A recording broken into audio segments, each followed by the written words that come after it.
Hello hello, তুই তুই এখানে কি করতেছিস? ওই মেম সাহেব, আমি আপনার কাছে শুনতে এসেছিলাম যে আজকে খাবারের জন্য কি কি বানাবো। তোকে না কতবার মানা করেছি যে এই সময় আমার রুমে আসবি না তুই? মেম সাহেব, আমি তো আপনার কাছে এসেছিলাম, আপনার বন্ধু আসেনি ওই জন্য। কে আসবে না সেটা আমার ব্যাপার, বাট তুই আমার অনুমতি ছাড়া আমার রুমে আসবি না।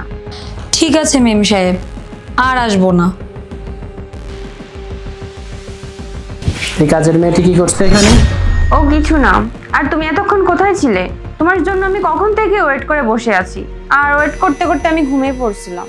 সরি, অফিসে কাজের প্রেশার একটু বেশি ছিল, তাই দেরি হয়ে গেছে। দেখো, তুমি তো বলো আমি তোমায় সময় দিই না, কিন্তু এখন যে আমি সময় দিচ্ছি, এখন তো তুমি দেরি করে এসেছো। আই নো, আমারই ভুল। এরপর থেকে কখনো এরকম ভুল হবে না। I am sorry. মেম সাহেব, আমি আপনাকে কিছু বলতে চাই। হ্যাঁ বল। মেম সাহেব, আপনারা দুজনে না স্যারের সাথে বেইমানি করছেন। স্যার আপনাকে এত ভরসা করে, আর আপনি এর সাথে মিশে স্যারকে ধোকা দিচ্ছেন। এখন আমাকে একটা কাজের মেয়ে বলবে আমার কি করা উচিত আর কি করা উচিত না? স্যার আপনাকে এত ভালোবাসেন, আপনি যা চান তাই এনে দেয়, আর আপনি এর সাথে মিশে স্যারকে ধোকা দিচ্ছেন। তুই একটা কাজের মেয়ে হয়ে আমাদের বোঝাবি? তুই মনে রাখিস তুই একটা কাজের মেয়ে, আর নিজের সীমা অতিক্রম করিস না, বুঝছিস? অনেক পাকনা গজিয়েছে তোর, তাই না? না, পাকনা গজায়নি আমার। আর যদি স্যার আপনার ব্যাপারে জানতে পারে না, আপনি কোনোভাবেই থাকতে পারবেন না। আর সাহেব যদি আমার কাছে কখনো জিজ্ঞাসা করে, আমি কিন্তু মিথ্যা বলতে পারবো না। তুই হুমকি দিচ্ছিস আমাদেরকে? আমি হুমকি দিচ্ছি না, সত্যি কথাই বলছি। কি হবে কি না হবে সেটা আমরা দেখে নেব, কিন্তু তুই এখনই আমার ঘর থেকে বেরিয়ে যা, আর কখনো আসবি না তুই কাজের জন্য। আমি তো চলে যাবো ম্যাডাম, আর কোথাও না কোথাও ঠিকই আমার কাজ হয়ে যাবে। কিন্তু স্যার যদি এসব জানতে পারে আর আপনাকে যদি ছেড়ে দেয়, স্যারের মতো মানুষ আপনি আর কোথাও পাবেন না। কখনো পাবো না? এই দেখ, এ আমাকে তোর মালিকের থেকেও অনেক বেশি ভালোবাসে। আমি ওর সাথে থাকতে পারবো, কিন্তু তুই আগে আমার ঘর থেকে বেরিয়ে যা। আচ্ছা ঠিক আছে ম্যাডাম, আমি চলে যাচ্ছি। আইসে আমাদের জ্ঞান দিতে, আগে এখান থেকে যা। কি যেমন আসলো রে বাবা, কাজের লোকেও আমাদেরকে জ্ঞান দিচ্ছে। হ্যাঁ, কিন্তু আকাশ, আমার না অনেক ভয় করতেছে যদি নির্ঝরকে সব বলে দেয়। বললে কি হয়েছে তাতে? আমি তো সব সময় তোমার সাথে আছি, আর সব সময় থাকবো, ডোন্ট ওয়ারি। তো আমরা তো ফুর্তি ওর টাকাই করি।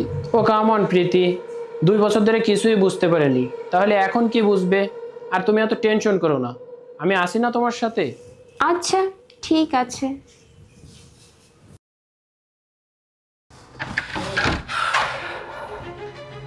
Good afternoon.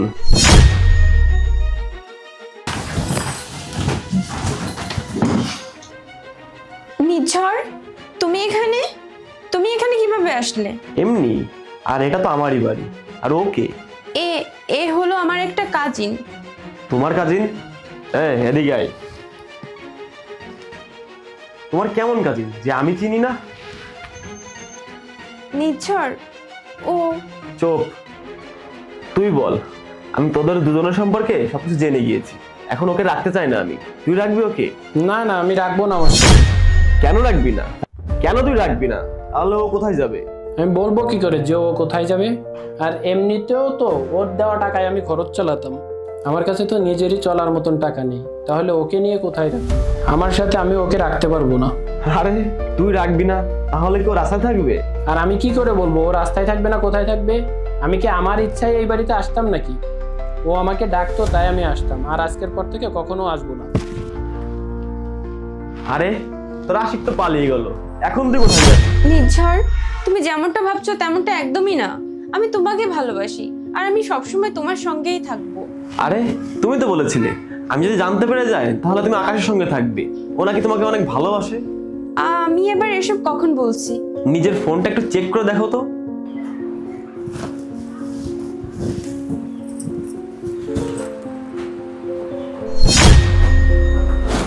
কিন্তু আমি এবার তোমাকে কখন কল করলাম? ওইসব বাদ দাও, আমি তোমাকে একটা আরামদায়ক জীবন দেওয়ার জন্য দিনরাত পরিশ্রম করি। আমি 2-3 দিন পর বাড়ি আসি, আমার খাওয়ার ঠিক নাই, ঘুমানোর ঠিক নাই, আর তার বদলে তুই এটা করলি? এত বড় ধোকা দিলি আমাকে। নির্ঝর, আমার অনেক বড় ভুল হয়ে গেছে, আমাকে তুমি ক্ষমা করে দাও। এখন থেকে তুমি যা বলবে, যেভাবে বলবে আমি সেভাবেই থাকবো। ভুলটা আসলে তোমার না, ভুলটা আমারই। কারণ আমি কখনো কোনো কিছুর জন্য তোমাকে বারণ করিনি। তুমি যা করতে চেয়েছো আমি তোমাকে তাই করতে দিয়েছি। আসলে যদি কারো প্রয়োজনের তুলনায় তাকে বেশি করতে দেওয়া হয় না, সে তার মূল্য দিতে বোঝে না। তুমি একটা কাজ করো, বেরিয়ে যাও আমার ঘর থেকে, আর যার সঙ্গে থাকতে ইচ্ছা হয় তার সঙ্গে গিয়ে থাকো। তুমি নির্ঝর, তুমি এটা কি বলছো? তুমি ছাড়া আমার কে আছে? আমি কোথায় যাব বলো? তুমি না কাজের মেয়েকে বলেছিলে আকাশ আমাকে খুব ভালোবাসে, আমি ওর সঙ্গে থাকতে পারবো। আর এখন আমিও দেখবো যে কিভাবে রাখে আর কোথায় নিয়ে রাখে তোমাকে। চুপ, আমার এর থেকে বেশি রাগ ওঠার আগে তুই এখান থেকে চলে যা।